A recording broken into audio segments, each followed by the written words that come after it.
Okay, so my last lecture on quantum error correction. Again, I've updated the lecture notes.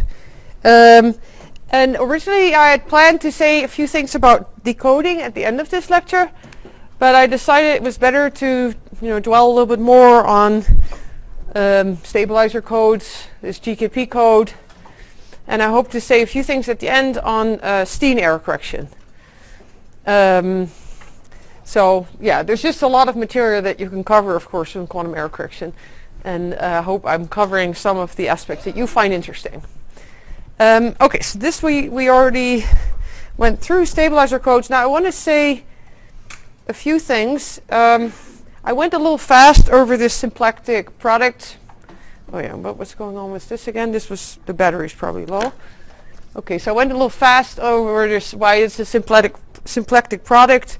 If you look at how Pauli's commute, and I wrote that out a little bit that you can check. I'm not going to go through this. You can just check it. You can, if you say how do products of Pauli's commute, you can just say, well, how do two single Pauli's commute, work out that inner product, and then it's just product of phases that you get for the single commutation, and you can do that here.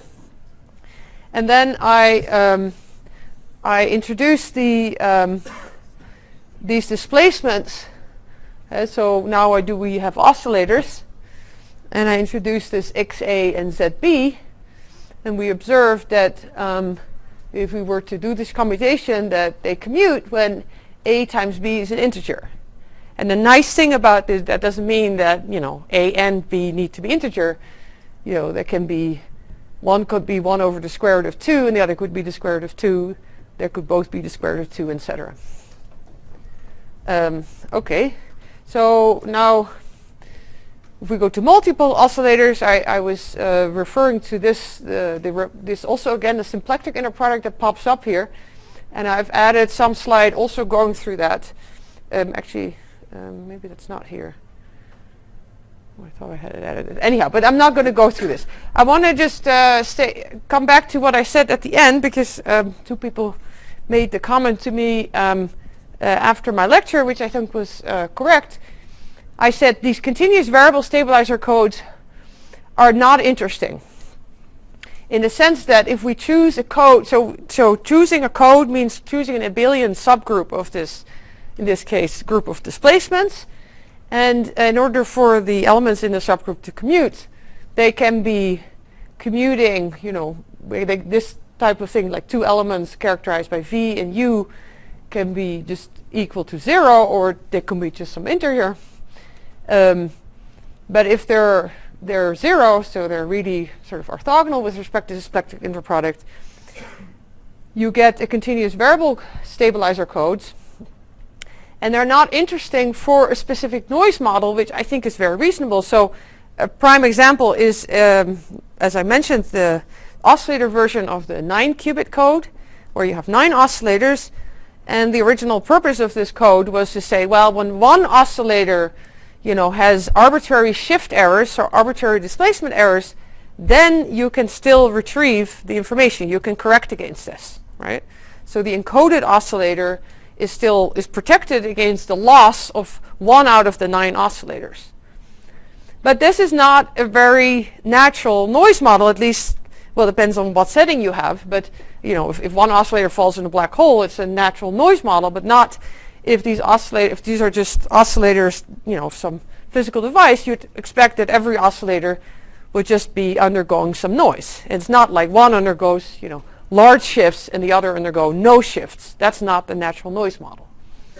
So this non-interesting point is really the noise model, where we assume we have small shift errors per each oscillator. And we take those errors to be Gaussian, and this is a result that is not, we haven't, like I mentioned, we hope that this is out in a few weeks. But we have a distribution of Gaussian shift errors, and we can prove that the logical error rate is only a squeezing of these Gaussian shift errors. So if you have a shift error with probability according to some Gaussian with some standard deviation, that induces a logical shift error where the standard deviation is, increased or decreased, and that's what I call squeezing. But the standard deviation of the p quadrature is say increased, but it's decreased in the q quadrature, so you can't win. Okay, so that's one point that I wanted to make, because just to be a little bit more careful that you can't completely claim they're completely uninteresting, these codes. Okay, so this was the slide on 5 extra. So this is the slide on deriving why the computation for displacement goes via this symplectic inner product, which I won't cover. And now now what I want to do in this lecture is I want to say a few more things about this Gtp code and about how we do error correction for stabilizer codes in general. Right? Because in the last lecture I was talking about the quantum error correction conditions, so you can say, well, how does this work for stabilizer codes now? And stabilizer codes, then I include this Gtp code as a stabilizer code. Okay, so we have a single oscillator, and we want to take these two commuting elements, and I made the case that because this is this x of the square root of 2, and the square root of 2 times the square root of 2 is 2, these guys commute. And so we can define a stabilizer group that's generated by SP, SQ, and in fact you also have to include SP dagger because this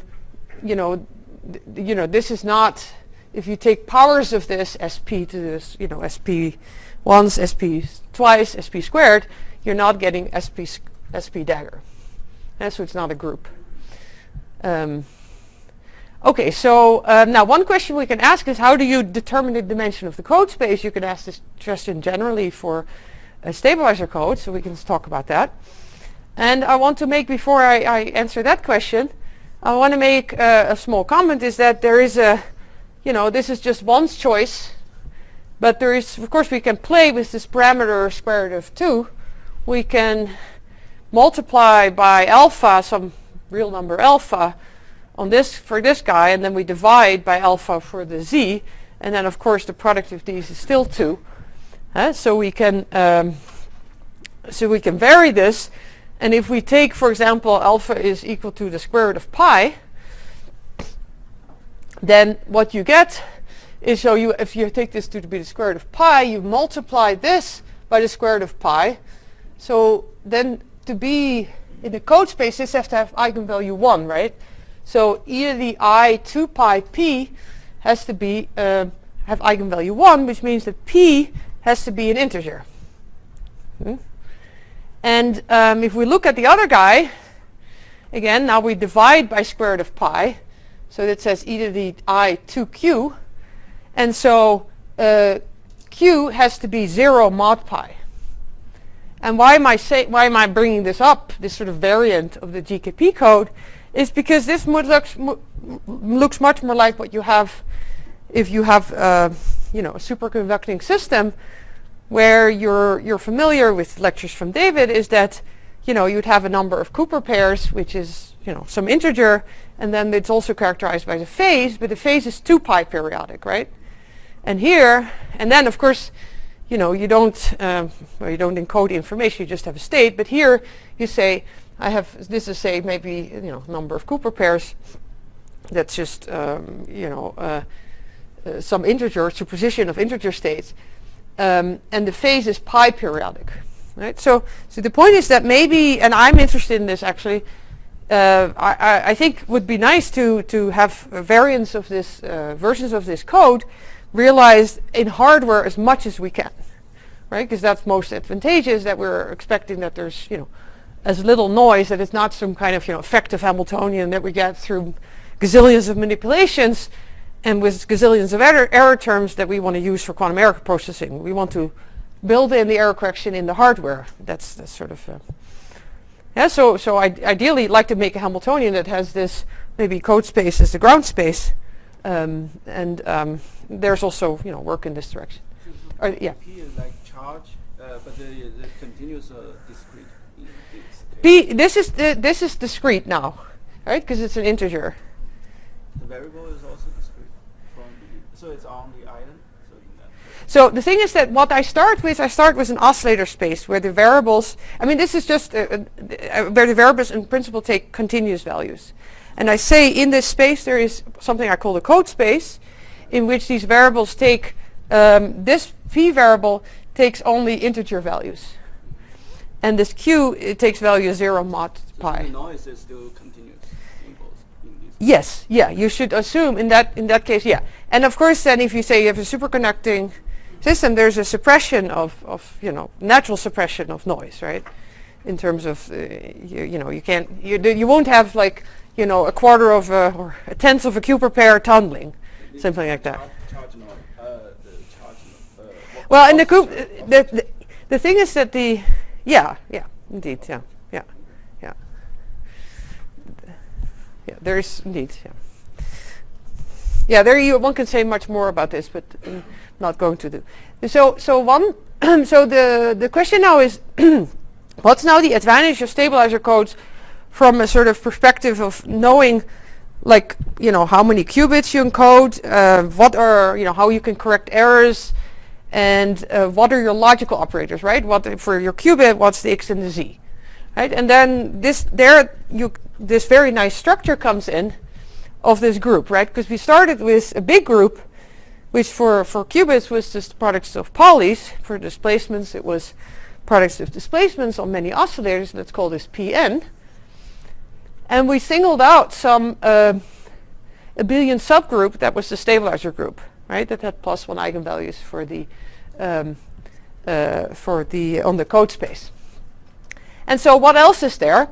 Well, there is first of all something that's called C of S, and that's defined as the centralizer of S in P, and it's just defined as all Paulis, and I'm just calling all these elements of Pn Paulis, although they are displacements, more general setting, all Paulis such that they commute with all elements in S.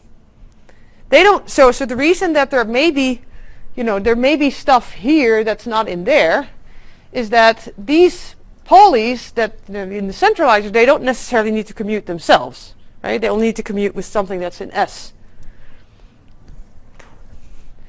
Okay, and so these elements that are in here, so elements that are in C of S but not in S, they are the logical operators of the code space. And the reason that they are that way is very simple, is because if I have a code word and I apply one of these elements in, so P is in CS but not in S, it will map it onto another code word. Why is that the case? It's because if I say, well, I can look at the eigenvalue, I take an element in S and I can look at the eigenvalue of S with respect to this state. Well, this commutes with that, right? That's the whole point. P is, in centralizer, meaning it commutes with all elements S. So I can interchange these. So then I let S act on this. This gives the identity. So I just get, an element, okay, so I just get this, so P psi. I get an element in S again, right? Okay, sorry, this is what did I want to do? Yeah. So the point is that yes. Okay, the point is that you do map back onto the code. You always stay in the code space, but on the other hand, if you have, you can have two elements in this stabilizer of S. They don't necessarily need to commute, right? So that means that they will, if they, because they're Paulis, if they don't commute, they'll anti-commute, and they will be representatives of logical operators. Okay. Yes. So, okay. So that's this structure. So in order to determine how many, yes. Can you just say one more time why we treat it as a logical operator? Okay. So the thing is that you have to show. Okay. So there's two possibilities of this P of C of S. You should argue that they don't, like, let's say they keep the state the same. Okay, so I don't know after. So okay, so I have a state psi, and I have some element p on psi, yeah. And the point is that the this is just again an element in the code space, right? So p of psi is an element in the code space because S has eigenvalue 1 on it, but it could be that this is the same state, right? That's what you don't want, because then it has a trivial action. But now it cannot be the same state because, well, if you have, I don't know, if you have this, let's see, if you have Q, okay, so I think there's probably an argument. Let's say P on psi is equal to psi itself. Okay, so Q and P is minus P and Q, sorry. Okay, so let's say I have two elements. So I said they're elements in C of S, and they'll anti-commute. I mean, there's more to be said about doing this in the systematic way, why there is this structure. But let's say you found two elements in C of S, and they anti-commute. No? And let's say we apply P on the psi, and let's say by contradiction, it gives me this itself. Yeah? And so this is also equal to minus P Q psi. And so what we get is that this state is actually a minus eigenvalue of P, which is not possible because this state, Q on psi, is again a state in the, well, actually this is not, am I saying this right? Maybe it's not, yes, but this is maybe not the contradiction.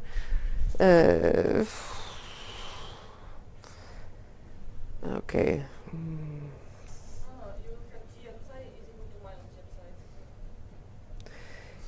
Yeah, but well, I don't know what okay, so maybe I don't have this argument straight out, but okay. Well, okay, let's leave this for now. Sorry, I'm not, I didn't prepare this. I think there's a very simple argument, but I'm not seeing it right now. Okay. The centralizer is the largest set in P that commutes with? Yes, yeah. Yeah, it's all P that it commutes, yeah. So in your example, can we also have like Z1, Z4? Yeah, but these are generators. So the point is, yeah, so here I have an example. So this is S is, say, all X's and all Z's. And so what's in C of S? So that includes all of S, right? But then I have to have other elements that commute with both these. And that's, you know, any pair of Z's on here or any pair of X's on here. But I can write that, I say, well, what generates that? And there are these. And what you see here is that you get these two anti-commute. And these two anti-commute. So this code encodes 2 qubits, and this is the logical Z of 1. This is the logical X of that qubit, and this is the logical Z of the other qubit and logical X of that other qubit. So there are 2 qubits, and each of them has a logical Z and a logical X.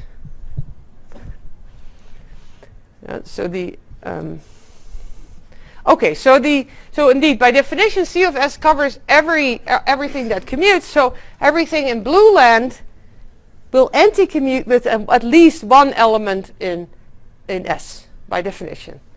Right? So everything out here commutes with, does not commute with some element S in S.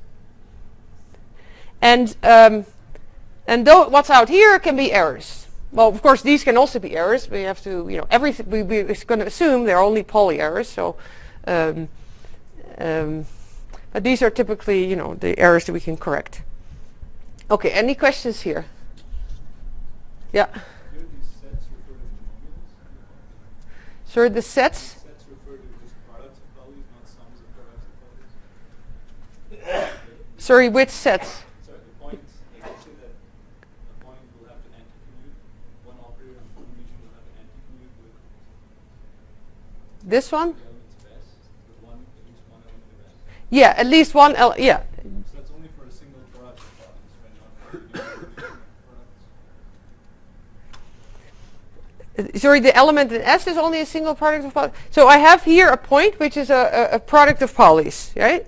And then that by definition, that product of polys has to anti-commute with some element in S, and elements in S, there could be sort of like this, also products of polys, right? Or yeah.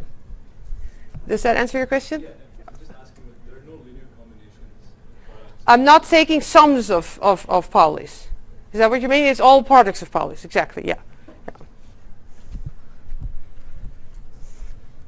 Okay, so let's now do that for the Gtp code. So we need to determine whether there's something that's beyond, that also commutes with these SP and SQ, right? Is there something more? So so I had said so one simple way of seeing this is I can take, the SP had a factor of 2, and I can remove this. So I can take this operator, and in this original, in this original thing, I could see this as x of the square root of 2, and clearly that if I take x of 1 over the square root of 2, the product of those is still 1, so it's integer, so it commutes. Another way of seeing this is that and then the similar for z, I can do that. Take z over 1 over the square root of 2. But they don't mutually commute, right? Because that product is a half. And you can also see that in a different way. These guys, if you work out their commutation with this rule that I've given, you just multiply, and you get a factor of pi, and then I, e to the I pi, and so that's -1, right? So if I look at the commutation here, I get this factor, so they don't commute. Yes, so the, what is this written here? Okay, so this should be 0 here, yeah. Okay, so then I define my 0 as the state 0 on 0 equals 0, and the x is defined this way, and you can check this rule also. So by this, so what we find, there's a general statement. You have to use the symplectic inner product, and you have to talk about spaces, that you can show that these logical operators, they always come in pairs, in the sense that, like, if you encode k qubits, there are k pairs of operators for qubits. There are k pairs of operators that mutually anti-commute, but they commute with other pairs, right? In this case, there's just one pair. Okay. We also already made the comment was made that the code states are invariant, right? They're eigenstates of SP and SQ, and these are translations in phase space. So these are what we call grid states. They're supposed to be they're invariant under translations. That's their wave function. But I'll say a few more things about that. Okay, so now let's make a bit contact to the quantum error correction conditions, and let's now talk about what errors can stabilizer codes correct. How do we argue about that? And let's be more specific. We want to talk about qubit stabilizer codes, this for the moment. And I can ask the question what arbitrary errors the code can correct, but I'm more interested in asking, and that's why we set up this formalism, asking about what poly errors the code can correct, or what poly errors meet the quantum error correction conditions, right? Because the code is set up to easily make pronouncements or statements about what poly errors you can correct. And for that, we use something which is called the distance of the code, and the distance comes from classical coding theory, that if you have two code words that are two bit strings, it's the Hamming weight difference between those two bit strings. But in this case, it's a property of these elements that are in the that are the logicals, it's the elements that are in the centralizer but not in S itself. And it's the minimum weight of these logicals. And the weight with the logical we denote like this. And the weight of a string of polys is just the number of qubits on which it acts non-trivially. Right? So like take an example of this guy.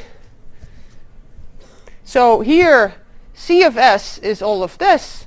But if I ask, I'm interested in, the elements of C of S which are not in S. And they are, for example, like this, Z1, Z2. That has weight 2. It acts on 2 qubits. Right? And these, the same thing.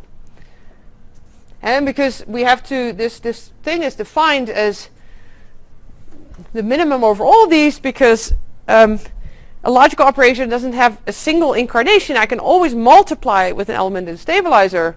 And because the stabilizer acts trivially on anything in the code space, it still has the same action. Right? So determining distance for general codes it can be a hard problem. Okay, so what do we do with that distance? The statement now, and I can prove that to you very simply, is that the code can correct all polys of a weight that's like up to half the distance. Okay, so if the distance is say 10, then this number is 4, right? It's just less than half. This is 9, and this is again 4, right? So that's the point. So if we think back about the quantum error correction conditions, I have a set of errors, E, and they're all poly errors in this case. And if this set of errors is such that each error acts on at most t qubits, where t is this half, at most half the distance, then I can correct, then this error set meets the quantum error correction conditions. Okay, so I have to verify that that's true. And so maybe we want to see how this works. Okay, so now let's look what is the central object in the quantum error correction conditions. It's this type of property, this type of thing, right? EI dagger EJ. So we can look at this object. So we can take EI dagger EJ, and we can note that if this acts on at most t qubits and this acts on at most t qubits, the whole thing acts on less than d qubits, right? Because it's half the distance. So that says something about this error, where it lives in this picture that I had here, right? Because I said that anything that lives out here has to have weight at least d. So it definitely can't be here. It could be here, right? There's no restriction on that. Or it could be in the blue region. Okay, now I didn't color them blue and orange, but yet some different colors. So the point is that there's sort of two choices. Either this thing is an element in the stabilizer, or it's out there, in error land, in the sense that it anti-commutes with at least one element in S. Right? Because it can't be in this middle region where it's logical. Okay, so then now I have to separate two cases. Okay, so one case, this is an element in S. Now then, if I apply that to the projector on C, say I follow it up with some cat, if this is an element S, it doesn't do anything, right? So it just leaves an environment. So I definitely have this property, which is the property that I want to verify for the quantum error correction conditions. Okay. Now, in the other case, there exists an element in the stabilizer that will anti-commute with this. At least one. Maybe there are more. And now we are let's look at this quantity. And according to the quantum error correction conditions, this should be something like alpha ij delta function lk, right? Okay, so now this is just this is a state in the code space, so I can just plug S in front of it because that has eigenvalue 1. And then it will anti-commute, so I can move it over there, and I can just let it disappear in L, because it's also a +1 eigenstate. So I can just say this has to be equal to that, which means that it has to be 0. Yeah, so because it's 0, it's definitely of this definitely of this type, right? So it meets the quantum error correction conditions, because it's for any L and K. Now, if you understand this proof, you can also understand that, actually it's not this thing about the distance that you choose. You can correct all errors up to some weight. That's only used to argue that this guy is not illogical, right?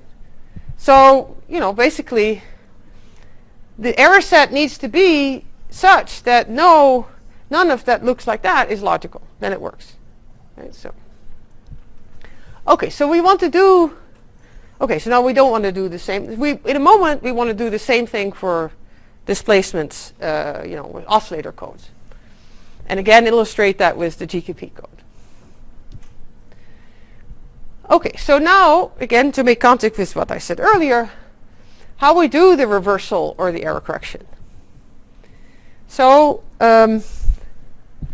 so we said before that the errors that are correctable will send the code space to different error spaces. And we just need to project onto different error spaces. Now, note that it's not being argued that, this E1 error needs to, send the code space somewhere else. Maybe it's just E1 is actually an element in the stabilizer group and it doesn't do anything. And I also said that E1 dagger E2 can be an element in the stabilizer group. So the point is that what that actually means is that error E1 and error E2 can actually have the same effect on the code space. Right? So the point I want to make here is that we don't necessarily have to distinguish the effect of all errors, or it's not true that all of these errors in the error set will have a distinct effect, will always map you into another space. It can be that they leave you in the original space, or that two errors map you to the same error space. Right? But that's okay, then I just pick, I have to, and they have the same action, so I don't care which one I pick to reverse it. Right? So we want to project onto the error spaces that the error sends you to, like the projector onto the logical, on the code space is mapped onto some new space pi, with the thought in the background that this pi could sometimes be the original space, or any some errors can be degenerate, they have the same effect, but that doesn't take yes. So yeah. How do we know on which error space are we projected? Okay, so that comes in a second. So what is the character of the code space is that all the stabilizer the stabilizer eigenvalues are +1, right? Now what happens if I have, let's say I have an error EI on a code word and it does not commute with an element in the stabilizer.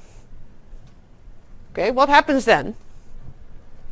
Then I can so I can say, well, this state L, EI applied to L, what is its eigenvalue with respect to this element in S? Okay, well, I just interchange this with the minus because they anti-commute, and so what you have is that this element S will have -1 this state has -1 eigenvalue with respect to S. Yeah. So the point is that these error spaces, they are characterized by the eigenvalues of the generators of the stabilizer. Only the generators, because if I know the eigenvalues of the generators, I know the whole stabilizer. Yeah. So the original code space, all the generators of eigenvalue 1. There's a bunch of errors. Some of the errors are maybe stabilizers, don't change the eigenvalue. And the other errors were in this blue land. That's the blue land here. And they have the property that they will anti-commute with one element in the stabilizer, so they'll change the eigenvalue of these of the stabilizer checks. Right? So When we have the eigenvalues, we know what the stabilizer is. yeah. Eigenvalues are not enough, right? Just plus and minus 1. We have a stabilizer group, right? So we have generators of the group, and any element in the group is a product of these generators, And if we know the eigenvalue of the generators, the product is just the product of the eigenvalues. Does that answer your question, or? Okay. Yeah. Sorry, so here we see that we have only two orthogonal subspaces where we can use. Well, not two, because there are not two eigenvalues, right? There's one. How many? Let's look at this code. So in this code, how many generators I have? 2 generators. Okay. So if both eigenvalues are +1, that's the code space. Okay. And then errors can send it to the space where this has +1 and this has -1 eigenvalue. This one has -1 and this one's +1, etc. All those 4 possible. Okay. So one more question. Didn't we show on last lecture that if we have error set generated by n operators, then we should have n orthogonal subspaces? No? Well, it depends. See, the point is there can be, you have orthogonal subspaces, but in this case, so I'm not saying so in the previous thing, I went to an error basis where the quantum error correction conditions had there was some diagonality, and I didn't do this thing here, so that's the difference. But the principle still holds that the only thing the errors can do, because they live in the blue land, is they just change the eigenvalues of the stabilizer, and I just measure that, and then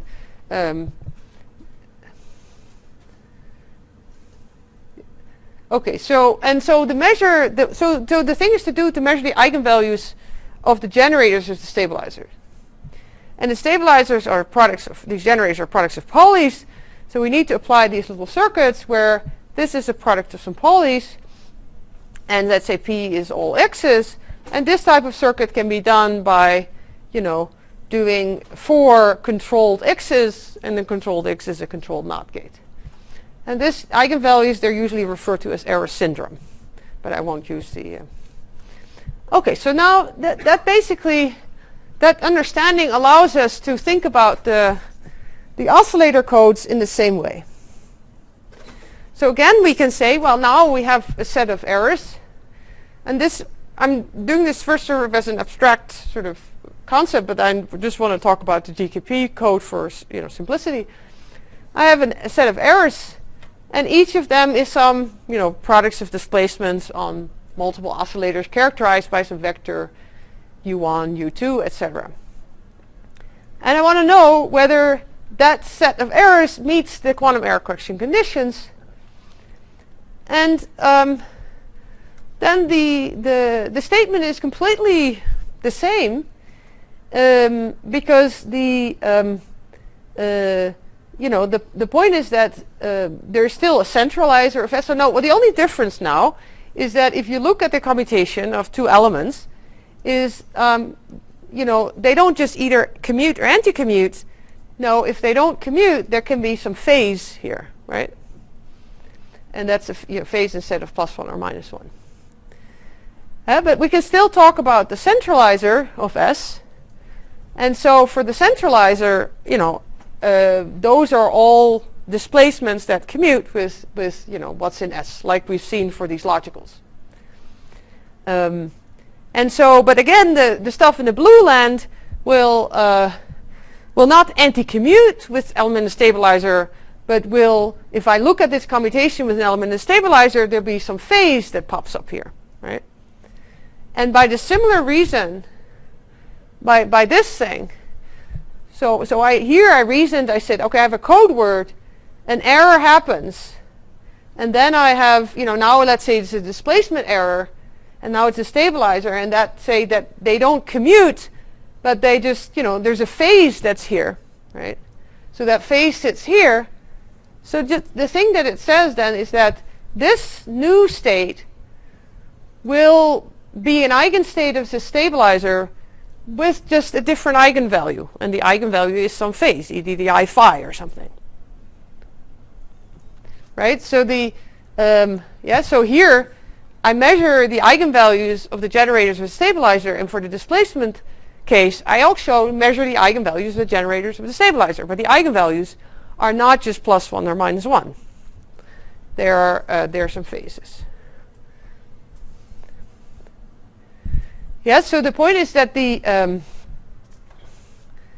Yeah, so you can go through the same. I don't give details here, but I think it's nicer to illustrate, because you're probably not so familiar with this, to illustrate just how it works for the Gtp code. But in principle, if the errors are such that they're not logicals, then you can correct this set of errors. Yeah, so the point is that, again, we need to measure the eigenvalues of the generators of the stabilizer group. Okay, so let's look at this now for the Gtp code. Okay, so these are the logicals, right? The logicals are x of 1 over the square root of 2, z of 1 over the square root of 2, with this notation I had. So what errors can we correct now according to this criteria? Well, if I have an xu, it's sort of half a logical again. If I have an xu with u less than 1 over 2 times the square root of 2, right, which is half a logical shift, I can correct it, because if I have, xu, xv dagger xu, then the total shift is still less than 1 over the square root of 2. It's just now the shifts, it's not how many qubits I act on, it's just how big the shift is, right? The logical shift is sort of 1 over the square root of 2, so if I do less than half a logical shift, yeah. But why do we encode the qubits in one shift? For example, if we have like torus, we should encode it in the shift along the whole thing. And here we kind of assume that the logical qubit has a length of this distance of the code, which is equal to 1 over the square root of 2. Sorry, why is this? Well, the point is I need to have the logical operators have to commute with the check operators SP and SQ, Yeah. right? So yeah. The question is, why is the distance of code 1 over the square root of 2 here? Why is this 1 over the square root of 2? No, Sorry, no. distance of code is Well, the distance here, the distance. See, I don't. This is the distance notion doesn't fit so well as long. In this formalism, you can say, well, distance is how much shift you allow, but I would rather not talk about distance for this code. It's how much shift. So the point is that the philosophy is the same in the sense that you want to make sure your errors that you correct are such that if you have sort of 2 out of this set, and then we have a dagger here, so it's minus the shift, right? This is some displacement, the other displacement. The product of them should not be illogical, right? And so if I have if these are small and the logical is large in terms of shift, I'm okay. And that's similar in philosophy as this distance notion, where the elements in the elements out here act on many qubits, right? The distance is, well, this is what we want. They want the distance to be large. And the elements out here, or the elements out here, act perhaps only on a few qubits.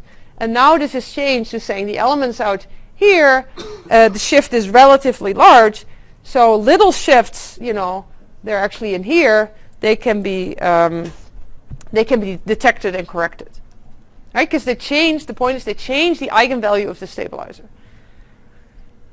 Are there other questions?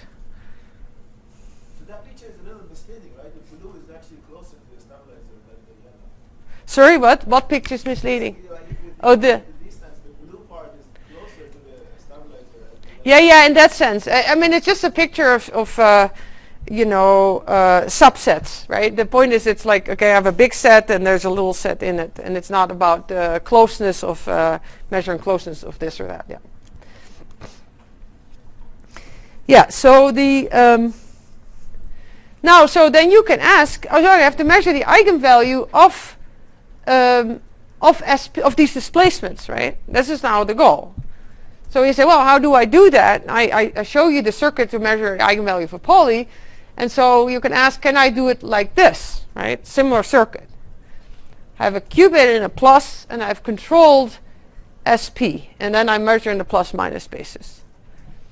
Now, that is not suffice. I mean, you can guess if this eigenvalue, this is just a unitary operation. So its eigenvalues are some some theta, and this gives you just one bit of information, so for sure you can't determine all of theta with one bit of information.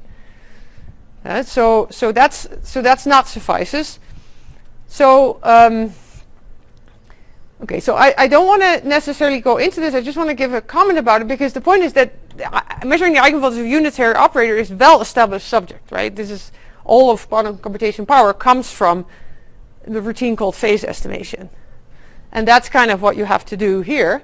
And you can do it with sequential coupling of ancillas, but doing it single, for example, if this were an eigenstate psi theta, then you can just, with the little calculations, you can look at the probability to get a plus or minus here. Looks like this function, 1/2 times 1 plus minus cosine theta. So definitely you're not going to figure out what theta is by a single experiment, but you can, if you were to repeat it, you kind of weakly, if this is an eigenstate and you're repeating this, then of course after a sufficient number of rounds you can get an estimate for theta, right? Because you just tally up, you say how many times did I get plus, how many times I get minus. That gives me an estimate for theta, except I can't distinguish theta and minus theta. So this is sort of doing a weak measurement, of this eigenvalue. You have to repeat this with the output state being back in the input state. But I don't really want to go into this type of thing too much. I'll make a comment. So you've seen for the cat code, we also had some similar thing where we had plus, and here this thing was e to the I pi a dagger a, right? And so now we have a displacement. So you can ask, well, can we use similar hardware or components to do this? And this is, maybe we should look at this. So the point is, if we do this, we have a paper on how to do these kind of things. But one comment I want to make: this type of circuit would require controlled displacement, right? A qubit controlled displacement, and you can actually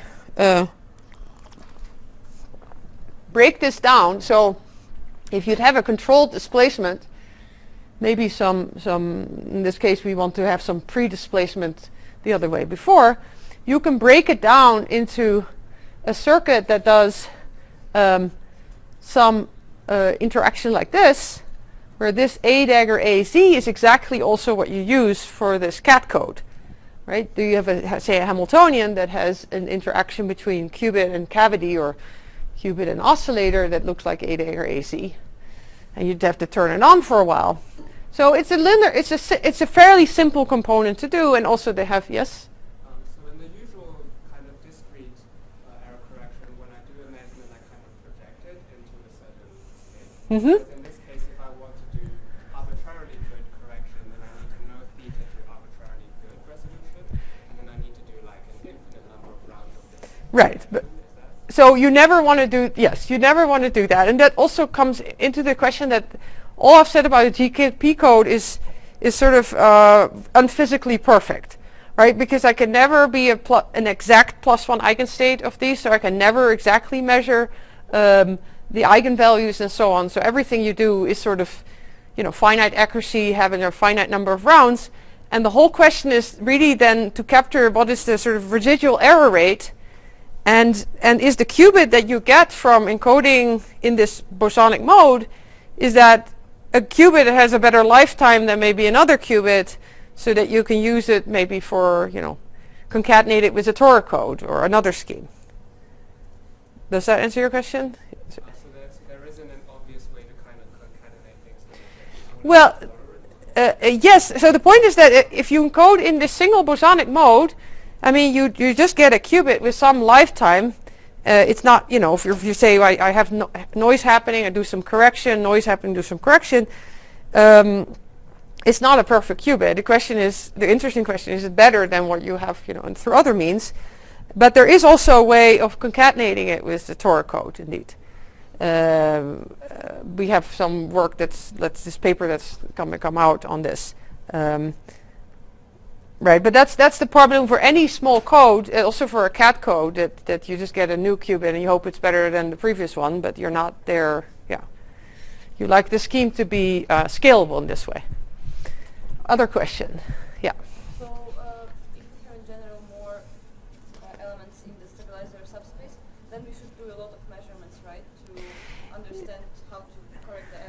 Yes. Kind of bad because we, after each logical operation, we should do a lot of measurements and also. Well, so for the well-known you know the Torah code. So the Torah code, you have a lattice of qubits, and the generators of a stabilizer are these little plaquettes and star operators. And fortunately, you can do these. There are schemes in which you can do these simultaneously. It's not like you have to sort of do them sequentially. And of course, that's that helps because if you're doing it more sequentially, things are decohering. Yeah. So that's not true for this one. Here it's not. No, here you have to. Here there are only two things to measure: SP and SQ. But you'd have to do them after each other. At the end I will show you a fault tolerant. So this is not a fault tolerant way of measuring SP and SQ for the same reason as that for the CAT code, measuring this parity, photon parity is not fault tolerant. Like if you have errors, well, let's just say if this circuit halfway has this qubit decaying, I may be doing controlled SP to the half, right? And that is actually the logical. So instead of measuring the eigenvalue of this, I'm getting some information about the logical information. And so there's a similar, yeah. So I just Yeah. wanted to ask, so with the GKP code, it looks like by doing this you project onto the code space. But it looks like for the CAT code, you project onto a sort of much bigger space. You don't project onto the code space. You're trying to learn, let's say if this is another let's say you have an error displacement that happens, so that will change the eigenvalue of SP, right? And now what you want to do is you just want to determine what's that new eigenvalue. Now that's not only, this circuit doesn't quite do that, but phase estimation can always be done by a sequence of single qubit and then controlled SP to some power to the day. It can be done by a sequence of measurements, and each measurement is kind of weak. I guess Yeah, I'm sure. trying to Yeah, understand sure. For GKP it looks like it's kind of like a stabilizer code, whereas for CAT code it's not really like a stabilizer code because you have this infinite space that's actually satisfying the constraint. Yes. Yeah. Yeah, I think that's there is indeed, there is a very nice structure where the errors that you have, which span the whole space, which are the displacements, they just map you onto different eigenspaces of SP and SQ. And you don't have that structure for the CAT code. And that's where for the CAT code we wanted to do, we want to say, is there also two, like we have a photon parity, but the higher order CAT codes correct more errors. And one is a photon parity is a check, but the other check is actually not so easy to write down. It doesn't have nice properties as this structure, because there's not a group structure underneath. It's just the stabilizer formalism that helps. Okay, I'm not going to go through this circuit because it's not, I'm deeply interested. You want to check that it works. Okay, so now I want to say a few things about this approximation, that it's really not, we can't expect to work with perfect states. So you have to think about that what the kind of wave function these states should be is like this. So we have, so 0, so both of them should be approximate eigenstates of SP and SQ, so there should be translation invariant, but you see, so the translation would be, if you have this wave function, the translation would just sort of move you over to the order of one unit cell over. And of course this is not entirely translation invariant because this peak gets moved over there and this peak gets moved over there, but you can kind of see that if this envelope is large enough, that it's approximately translation invariant. So the difference between the 0 and 1 is because 1 is an eigenstate of Z with plus 1 eigenvalue, the other one is minus 1 eigenvalue. And again, Z is a, yes, so you can, well, if you look at Z, right, so it says that if Z is 1, Q has to be an even multiple of square root of pi, for this to be 1, and if it's an odd multiple of square root of pi, Z is minus 1, right, because I'm just saying this has to be 1, and so, this whole thing has to be 2 pi. Okay, so 0, even multiple of square root of pi, and one has peaks at odd multiples square root of pi. Okay, so those are the states. Now let me give you a description of how you can generate these states. And this is exactly what's been done last in experiment, 1.5 weeks ago. Okay, so it's not like completely unrealistic. So how would you prepare an eigenstate of these two operators?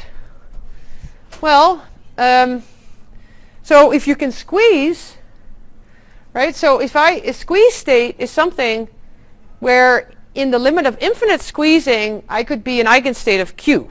At Q is 0. I just, instead of doing a coherent state, I make it very, very, very narrow. Of course, I'm paying for that in having a bigger, bigger spread in the other quadrature. But, definitely if Q is very much, narrow around 0, then I'm an approximate eigenstate of SQ. But of course, I'm not there yet with my SP, right? So I'm kind of, this sort of blob in phase space. And so you can characterize, how much you squeeze by some squeezing parameter, which, characterize how, delta is supposed to be very small for large squeezing. It gives you this sort of, variance of this quantity divided by some standard, the vacuum, how much uncertainty it has, which is standardized as a half. And so you can also look at the wave function. Squeezed vacuum is something like a Gaussian centered around 0, but with a width that depends on this squeezing, right? Yeah. Okay, so if we look at the wave function, if we look at the wave function of this guy versus maybe where we want to go, one of these, we just have sort of one peak. Because what is happening in this thing is that the ideal GKP is like, sum over delta functions, which goes to infinite phase space. But here, the peaks have a finite width, which is sort of like this, which is like the squeezing that we have here. So we have sort of this guy. So then you can ask, well, what do I do with that squeeze state to create multiple peaks, right? And so that's a very, and in some sense, well, what I need to do is I need to determine if I do a projective measurement of SP, then of course that's the way to do it, right? I just determine some eigenvalue, and okay, maybe it's not 1, so I need to do a correction. But let's now, for simplicity, so that's what I need to do. And actually, there's one way of thinking about this. So I actually apply a circuit like this. So I have my input state, that's that squeeze state. I have it in Scylla, and I do SP controlled SP, and I measure this. Now, for the sake of argument, and also just, I think the other argument's a little bit more involved, let's assume, and this is also about doing an experiment, that you post-select on this being a plus. Now you can see if this is a plus, I can just see what happens with this state if if this is the outcome plus. And what it is, it's just the input state. If in one scenario, there's nothing happened, and the other one, it's SP. And what does SP do to that wave function? Well, it's a translation, right? So it's some amplitude it stays put, with some amplitude it's shifted, right? So it just becomes a sum of two peaks. Now I want to actually sort of, create things symmetrically, so I now add a little sort of shift back, such that the output state is now, move forward to the right with sort of half the shift, and move the other way half shift, right? So that's this state. So what this does is this, right? So if I psi in, I do the first measurement here, I get this state. The two squeezed peaks will be here and there, with a distance, with the spacing, which is SP. So what happens when I do this again? Right? So this output goes back in. And so now, if I'm here, if I have this input, I get moved to here with amplitude, some amplitude, and I move to here with some amplitude. And this guy also has amplitude going here and amplitude going there. So now this peak, the amplitude here gets twice as large, because it's just additions of two. And here it gets, here is 1. So what you get is just a Pascal triangle where you have, 1, 1, 1, 2, 1, 1, 3, 3, 1. These are the amplitudes of these relative, relative peaks. And so this was, so this was described fairly, 10 years ago or more, but never implemented. So you get a binomial envelope, and a binomial becomes the Gaussian approximately.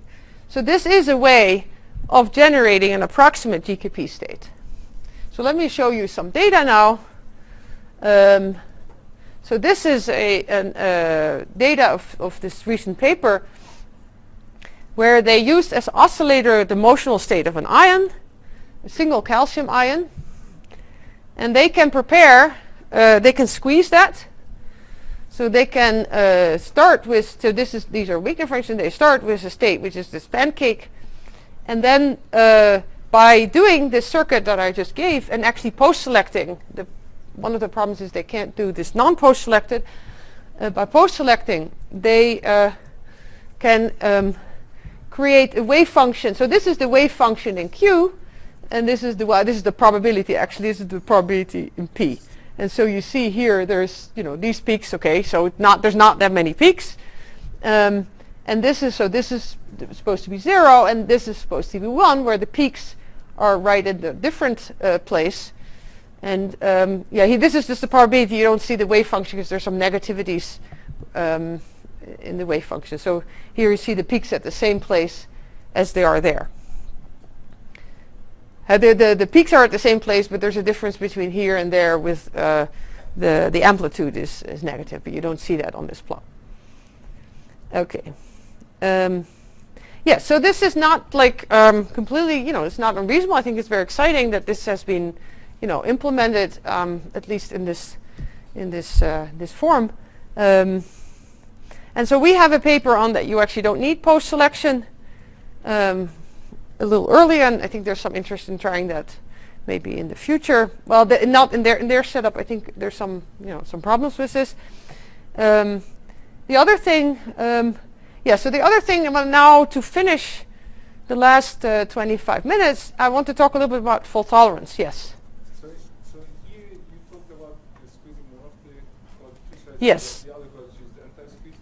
And then is it true that then they somehow scale the two quadratures that they just apply? So they just apply. They squeeze that thing, and then they just apply, some rounds of this.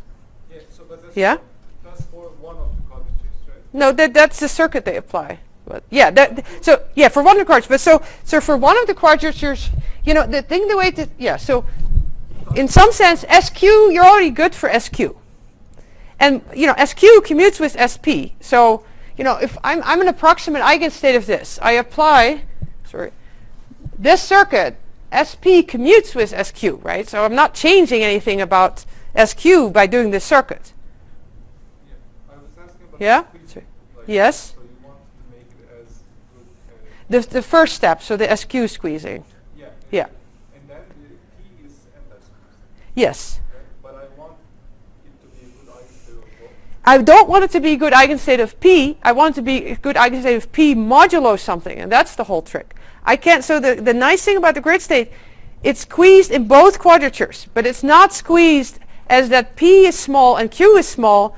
It's P modulo something that is narrow, right? That's the whole idea of this. And that's, I think, a very non-trivial idea, because it says you can actually, we've used this as a sensor idea, because you can sort of escape Heisenberg uncertainty.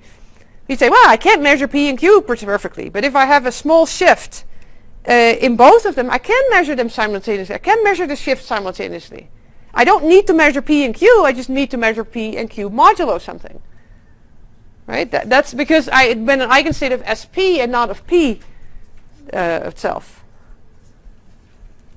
This, yeah? Okay. Okay, so are there other questions at this point? Or? Okay, so let me say a few things about fault tolerance, because the point is, what I said before, we can have quantum error correction conditions, we can have reversals, but maybe the reversal takes more errors, adds more errors than it takes away. Right? This is really the back action of quantum error correction is really the challenge that we have to overcome. So how do we, what kind of methods do we have to solve this problem? And I'm just sort of hinting at, some options, and I think probably then Gaussman will also go into this more detail. Now one way this back action problem is resolved for something like the toric code or the surface code, this is just a depiction of a surface code where qubits are on these vertices, and a white square is a z check and so on, and then a black square is an x check.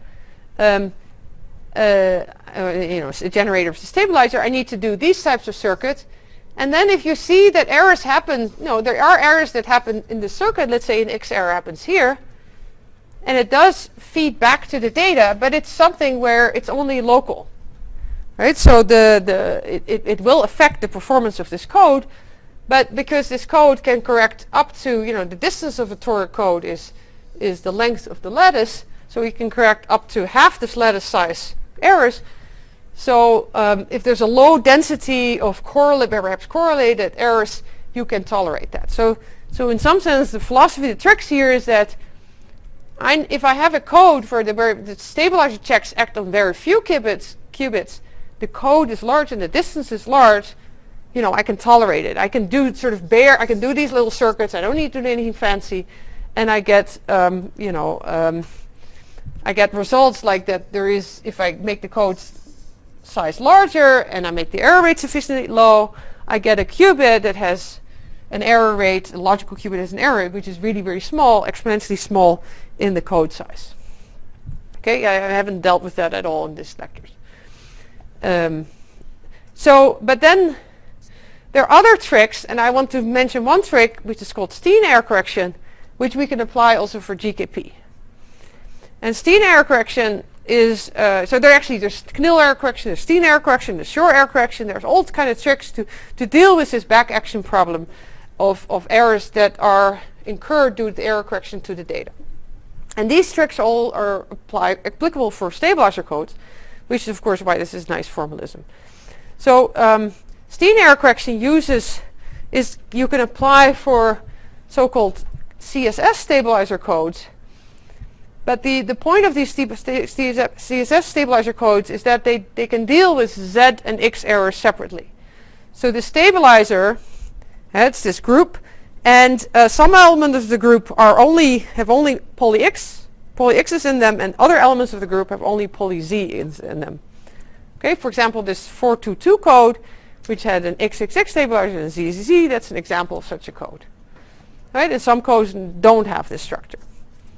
Okay, but for those codes, you can use Steen error correction in this way, where you say, I have an encoded qubit here in this notation. This is just L is for logical, and I apply these circuits, these two.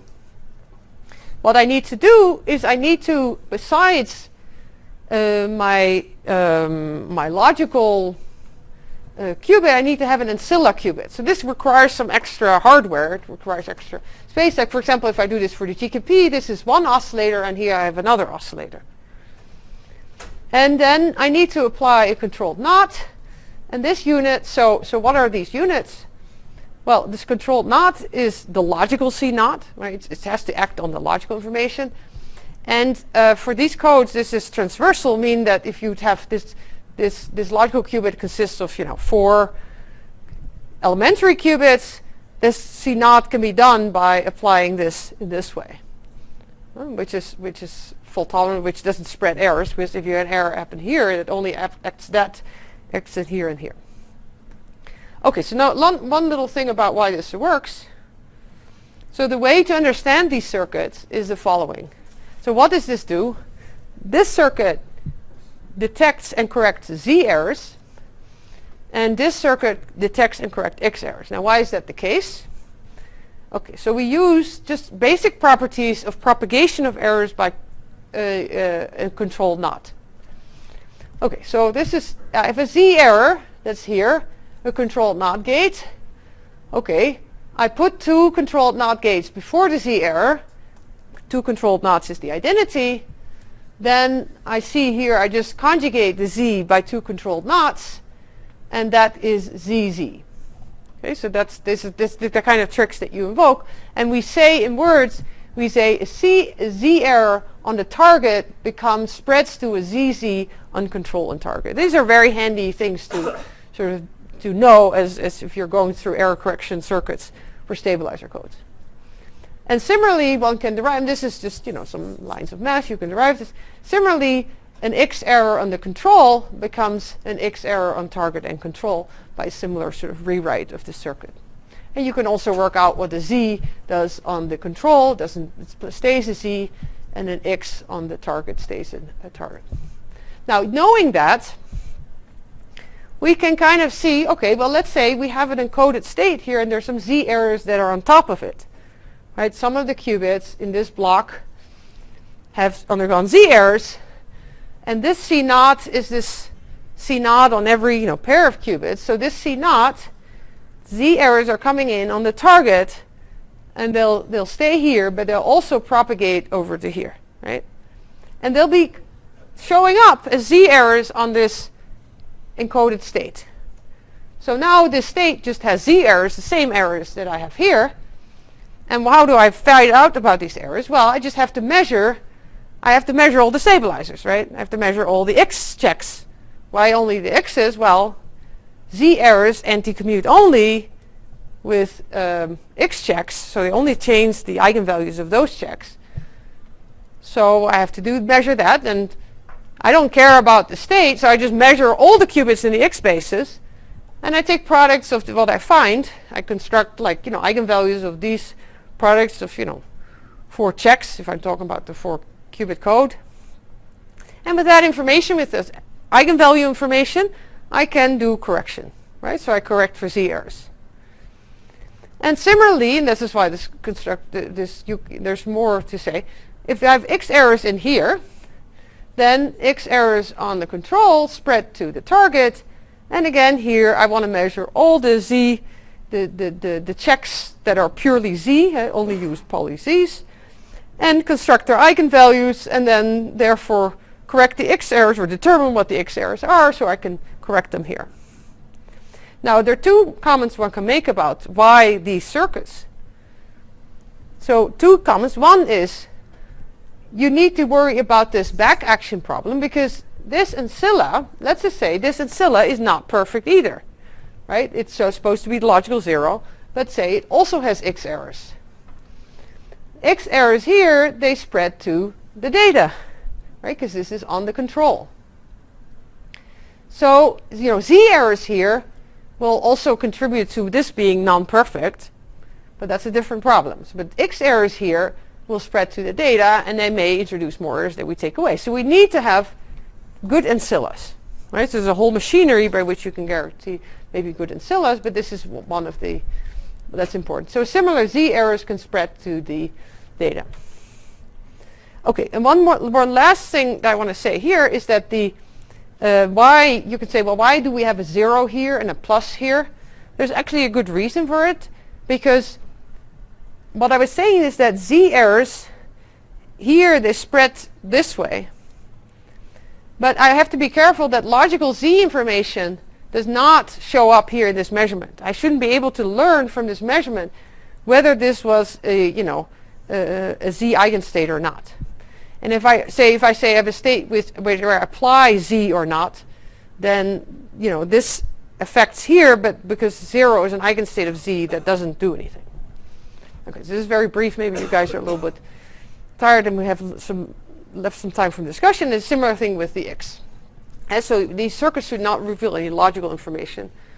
Okay, so and one can apply the same to a GKP code, right? So in the GKP code, I have a data oscillator. In principle, we're going to have an ancilla oscillator, and there is some C naught. So the GKP code, if I have, there's a C naught gate that I can define. And the nice thing about GKP, and this also comes from this fact that I start with this group of displacements, the Clifford gates for this code are linear optics gates, so they're relatively easy. I don't take crazy nonlinearities. Okay, so you can do this same circuit, and here instead of measuring all qubits in X or in Z, you measure do the homodyne measurement of Q. Okay, so I think I'd like to leave a few questions, a little bit of time for questions. I went a little fast at the end, but I just want to put some concluding work. So maybe also referring back to what I said at the beginning, quantum error correction still has to prove its worth in practice. And we need to try to move it closer, I think, to, the actual physical errors that we have, and figure out, on the one hand, like to figure out what codes are attuned to this, and the other says we also like to work with codes that have some chance of being, having a scalable architecture. That's not just a code that maybe improves the error rate of my qubit, but then when I want to do logical gates on it, it's much harder than doing it on the original qubits, or so it has to be some overall perspective.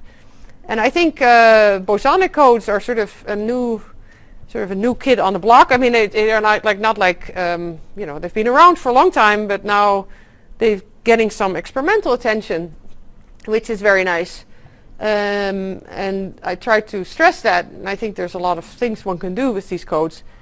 For superconducting qubits, ion trap qubits, maybe other types of qubits, but you need good, you need high quality oscillators and some coupling to another, qubit degree of freedom or so to work with these codes. Okay, so questions, yeah. So for the last part, this ancillary logic qubit, but since you already know its information, it's either 0 or 1, so maybe it's much easier to stabilize it because it's not the usual error correction. Well, yeah, in some sense what you'd like to do with this, you'd say, well, I just want to create this state, maybe in this not fault tolerant way, and I just want to characterize what it looks like. It's not necessarily, how do you say, it's not, you can say, okay, so you can say, well, what if I just use a squeeze state here or something, right? Like 0, I said, well, it's a squeezed state, and then I have to apply it, also make an eigenstate of SP. But that's not good, because the point is that error, so if I think about a squeeze state, I'd say, well, it's not at all an eigenstate of SP. It's an eigenstate of SQ approximately, because it's squeezed in this Q quadrature, but for the other one it's very bad. So I can model that as saying, well, the eigenstates, it has a lot of errors for one of the checks. And errors here, they do two things. Either they mess up this, or they feed back to the data. So I think if you have a squeeze state here, you get a lot of errors feed back to the data. So at least that point is not like, there's not a shortcut to creating these with yeah, sorry. The point is you can always throw this ancillary, you can refresh it. So in that case you don't need to be lonely. Right, it's right. So the point is, what you do is this ancilla you would create by this protocol of like this, what the Fluman did. You do a few rounds of this controlled displacement, and then you hope to get a good ancilla, and then you can, plug it in. Or, that's sort of. The next one, I just refresh it. Yeah. You measure. You have to sort of you have to create a new one. Yeah. You measure it all out here. You just measure the whole state, right? This is just homodyne measurement, where you measure P, with some certainty. You don't do anything fancy here. Okay, other questions? Comments? Okay, we can also, yeah, okay. So in your opinion, what is the fastest route that people will have to pull for tolerance? I think we haven't figured this out yet. I know there's this thing about, doing surface code in a scalable way. And I think this, of course, being, IBM and Google are trying this, and of course if it works, fine, right? We're there. We don't need any alternative schemes. But I think we need to think more about hardware. So my personal thing, so we now did something on the concatenating the Gtp with the Terhal code, and if I have the time, I'd like to work on making that system in hardware. Because the type of interactions, the Hamiltonian need for the code space is not completely, if you think about superconducting qubits and electric circuit quantization that you've heard from David DiVincenzo, you know, you can think about it. It's not, nobody, that I don't think has been done. So you know, because we have had this thing about, well, we first make one qubit and then we do Rabi rotations and we do this, but we don't want to make one qubit. We want to make a scalable phase of matter. You know, we want to make a phase of matter from the start, where we can, of course, also, you know, monitor and correct errors. And I think we should kind of maybe, yeah, I think there's an opportunity to, but maybe that's a bad idea. I don't know. You know, I can't. I think that's exciting that we don't know the future, at least, yeah. Yeah. So for making these stabilizer measurements, could you, instead of doing the phase estimation thing, could you just apply the interval displacement and then do a homodiene measurement on the ancilla bosonic mode, you know, just to measure like a quadrature of the ancilla mode? Yes. Yeah. You mean the point is that yes. So the point is that if you've coupled the qubit, you get very little information because it's just one bit. So you say couple it to another ancilla, and we do have, it's not controlled displacement, but there is we have this in the discussion of the paper Terhal Weigand. There is another, I think you need the linear interaction, but you need to measure Q modulo something. Right, so measuring so if you say I couple it to another oscillator, and I transfer some information of the Q here to the other oscillator, I don't want to measure Q, I want to measure Q modulo something. And the point is that, well, I think we have some idea in discussion that say, well, can we move from like we have a system where it's like an oscillator, and then we change the parameters of the system so it becomes there's a compact variable and a non-compact, so we, we change an inductance. And I think there's also an idea of Preskel, actually in another paper that has that. Yeah, nobody has explored this, so I think it's interesting actually to look at. So, yeah. Other questions? We can also just call it a day. Okay, so let's finish then. Okay, thank you.